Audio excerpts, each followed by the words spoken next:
Yeah, it's been a good week in terms of having the opportunity in a more natural surround and time frame to prepare for a game again after the events of last week and the three games. Obviously, the Vancouver trip early on in that week was forgotten about, but a hell of a long trip. But also a very, very good week. The guys looking a particularly bright and buoyant mood, as everyone might well imagine. And I think thoroughly looking forward to playing a talented and obviously very, very competitive game against Galaxy at the weekend. Thank you, Coach. We'll start with Tim Sullivan, then go to Claudio Villalobos. Go ahead, Tim. Hey, Gary.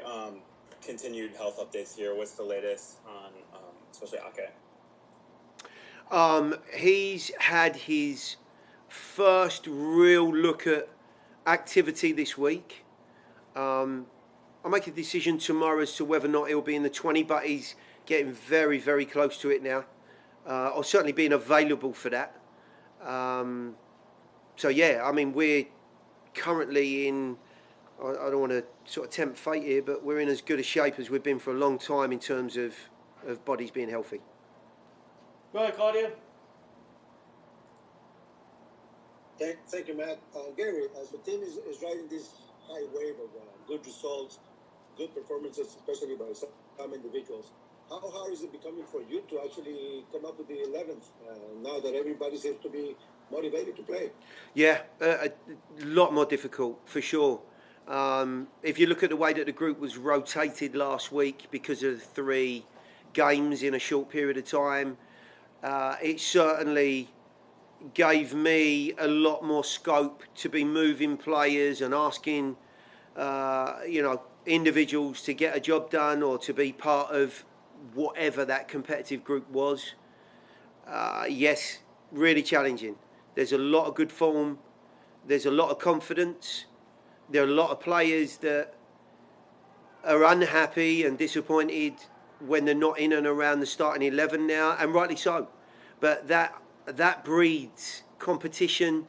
It breeds an edge to the players that are going to start the game, because they know if they can do well, there's probably a better than average chance that they might well be chosen for the next game. And we're getting to that point in the season where, of course, I want to try and be thinking about the best group, the best 11 to go out and to maybe get a job done on a regular basis. But I think there will be certain positions that could be rotated, knowing that we have such good strength in those particular areas.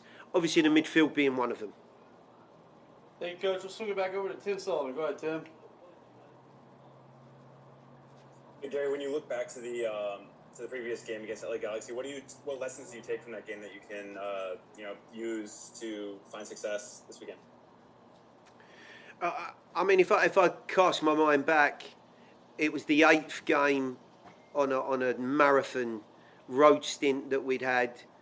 We played San Jose the weekend before on the West Coast. We came back. I think we had 3 or 4 days in market, and then we went again. Quite honestly, I'm not sure some of the players knew what day of the week it was in terms of time zones and changes, and it was a very, very difficult time. They, on the evening, dominated the ball, and if I remember rightly, we found life very, very difficult there and conceded late. Showed a lot of guile, a lot of determination and discipline, but in the end it wasn't quite enough to get anything out of the game. I think we're going to see a very different game come the weekend. We're in a better place. I think they are. They've added a couple of bodies that look very talented and have given them a different dimension and a different look in certain aspects. And they're certainly in a reasonable run, and know that in this running now, I think they've got 6 games left, 2 in hand on us. It's a pivotal time for them as well. So I'm expecting a far more aggressive display from my group, and I would think that they're coming to get maximum points out of the game given the position they're in. We'll swing it back over to Claudio. Go ahead, Claudio. Thank you again, Matt. Gary, I'm not sure if you ever run into a situation when you had a must-win game and a player of yours made a decision like Chicharito made on that penalty kick last weekend. I mean, I just want to kind of go through that and see if you ever had that kind of experience and what, as a coach, what you guys feel about a decision like that from a player, especially in a game that they need to win. At the same time, what does it cause on a player, like especially Chicharito, which is a great scorer, a great player, when he makes a mistake like that, does that give him an extra boost for the next game? Well, look, first and foremost, you know, that's somebody else's problem, not mine. You know, I can only give you my opinion. He's a very, very experienced individual, and for whatever reason, he chose to do what he did. And that's as simple as it gets from me. I'm sure they've had a discussion about that, and they'll move on. Will it give him more inspiration? I'm not sure. I think he looks a very driven individual anyway. Always looks like he's got a point to prove, and he's a very, very good goal scorer. He's proven that over his career. So I'm not sure it gives him any more incentive to do well. Maybe part of him thinks, you know, I've let the group down a little bit, but I'm sure there have been plenty of occasions where he's got the group out of quite a lot of trouble as well. So it evens itself out a little bit. As far as situations like that myself, I've never been in that situation. I've tried to make it very, very clear to any individual that I have taken penalties as to what my expectations are and would be. So I've never run into that situation. Next, we'll go to Ben Wright to Tim Sullivan. Go ahead, Ben. Yeah, Gary, you talked a little bit about just kind of what you expect from LA, but I'm wondering, it feels like you guys are in a little bit of a different position now. Earlier in the year, you were going on the road a lot against teams who were above you in the table and really needed those points, and it feels like it's flipped a little bit now with you guys at home and LA really pushing for points. Not that it's going to change your approach to the game, but how do you expect that to have an impact just on how things play out on the field and how LA approaches this? Well, I think fundamentally there were some things that went on in that game that affected the way we could play or impact the game. And they took full advantage of it. They played with a very high line. They suffocated us. We couldn't get out. Second half especially, I think we played the majority of the game in our half of the field. So they did a good job. But there were many, many reasons why we ended up in that position. And a lot of it was down to road fatigue and general fatigue of going into away environments and having to perform. At home, we've shown a very different edge to us, especially in the last 4 games. The guys are confident. I think we've added a couple of dimensions to our group that will affect them in a different way. And generally, as you've pointed out, we're in a very different spot now. You know, we're at the real business end of the season. It affects teams and players in a different way. I think you've seen from our group that, you know, they've been able to deal with a little bit of pressure.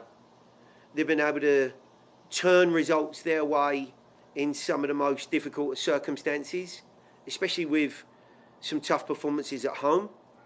And I think we've found a nice vein of creation and more importantly scoring. And, you know, that confidence and belief does the world of good for any team. Now, it won't win the game on its own, but what it does do is enable the players to play with a little bit more enthusiasm and freedom, and they're not so tight and stressed in the way that they go about their business. And for me, that will be a determining factor in whatever team are able to turn this result their way. Can they compose themselves and make the most of, I would think, few situations again that are going to turn the game? Thank you, Coach. We'll go back to Tim Sullivan. Go ahead, Tim. Yeah, we've talked obviously a lot over not just this season but last year as well, how important Hani is to your team, how important his goal scoring is. Is there a point where you feel like you need to get, I guess, more help for him? I know you've had other guys score a little bit in recent weeks. Is there a point where you feel like you need to get more help for him on the scoring side of things? And then, excuse me, kind of related, what are some of the things that you get out of a striker who is not scoring that allows you to have confidence in whether it's, you know, CJ or Teal or whomever? Yeah, I mean, look, we have added players that have not necessarily, you know, hit the headlines with their goal scoring, but, you know, make no mistake, someone like Jacob has had a huge impact on our group. One, because of the way that he plays and the way that he stretches the game out, his willingness to run in behind constantly is a thorn in any defender's side. And he scored 2 very important goals for us. On the other side of the field, we've added more of a creator in Shaq, but he gives us a dimension that we were missing, which is a threat beyond, the ability to outpace opposing defenders, time his movements into aggressive areas. And I think that in general has given us a much, much better platform to play, to express ourselves, and to manage the game. It's opened the field up for guys like Hanny, Randall, the midfield boys to get on the ball and be a little bit more expressive. As far as, you know, finding, you know, maybe a more consistent source of goals, let's not forget Teal scored 4 in 4 before he got injured. You know, I felt as though we were moving in the right direction there, and unfortunately we lost him for what was, you know, 3-4 games, whatever it was. So, fingers crossed, we can get him back to full pace quickly and into that sort of vein again. But the bottom line is, for forwards, they base their world on confidence. You know, there's no player on the field more so that when they're feeling a tad anxious and stressed about getting on the score sheet, they snatch at chances rather than, you know, comfortably moving on to those opportunities and being confident in what they're going to produce. Suddenly they're second guessing, is it a volley? Is it a power shot? Is it a header? Should I be going near post? And they don't have time to question those things. It's instinctive. And when they're in the right place, they're making good choices and they're getting on the score sheet. And I've no doubt CJ's turned up in some good spots and he's been millimetres away from getting himself back in the groove, but it hasn't happened. We're fortunate that we've been able to keep the momentum of games and wins going. But I've no doubt, you know, he will have seen these periods before, as all of the forwards will have in our group, and they've come through them before. So they'll do it again, I've no doubt. Thank you, Coach. We'll wrap up today's session with Gary Smith, Claudio Villalobos. Go ahead, Claudio. Gary, with the fact that Hanny has taken over the first place and the role as the most valuable player, has there been any need on the team for you and the guys to discuss over the the team goals on top of instead of the what it might be a very nice accomplishment for him and even for the team as a most valuable player? Well, the team goals stay the same. Get in the playoffs, win the cup. It's that straightforward. So, you know, that doesn't change at all. I think what we've seen over the course of the season is a couple of things with the way that the group was set up to begin with, away from home. If you remember rightly, I think Hanny came under a little bit of pressure and was criticised for his slow start. Not many people taking into consideration 8 games on the road and the tough nature of that. But what we've now seen is not only him find form and continue to be the focal point of the group, but I think we've added a couple of players, as I've already mentioned, that have helped the process of us becoming a more aggressive, proactive group, positive group. And we're seeing the reward for that, in certainly in the last 4 games. But I think we've also seen the team really rally round Hanny. We had, of course, Dax's, comments after, I think it was it the Dallas game, which was great. I mean, look, these guys are a really tight-knit group. They get on great. They work tremendously hard for each other. And I think they can all see the opportunity here for Hanny. And they also feel that I think he missed out and probably shouldn't have done last year. So there's a huge amount of support for him personally. And this is all, wrapped around the same achievements and successes and opportunities for the group. If Hanny does well, we do well. We do well, Hanny does well. And it's all one in the same thing.